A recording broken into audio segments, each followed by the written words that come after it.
इसका मतलब ये हुआ कि वेदों का भी जो लक्ष्य है और वेदों को भी समझने के बाद आप परम भगवान तक नहीं पहुँच सकते।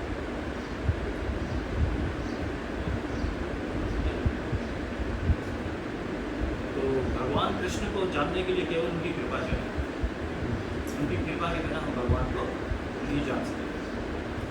तो भगवान की कृपा, भगवान के शुद्ध भक्त और साक्षात भगवान, तो जब इन ये दोनों पैरेलल वास्तव में देखा जाता है, क्योंकि भगवान के भक्त और भगवान से अलग नहीं। जैसे तीन चीज़ें होती हैं ना, भगवान, भक्त और भगवान और भक्ति, तो ये तीनों एक साथ, मतलब ये तीनों चीज़ें जो है वो इनका मिलाप होता है, तब जाके वास्तव में पूर्ण भगवान में समझ, अदरवाइज नहीं समझ। खाली भगवान को भी समझने जाओगे तो नहीं समझ सकते, उसके लिए आपको भक्त का सहारा लेना पड़ेगा, है ना।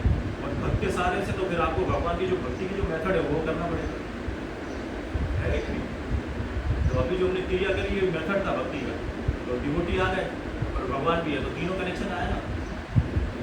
तो ये प्रोसेस से हम भगवान को समझ सकेंगे, लेकिन कैसे समझ सकेंगे, उसमें भी हम्बल मूड में, विनम्र भाव में जब हम सेवा करेंगे, ज्ञानी बनकर नहीं,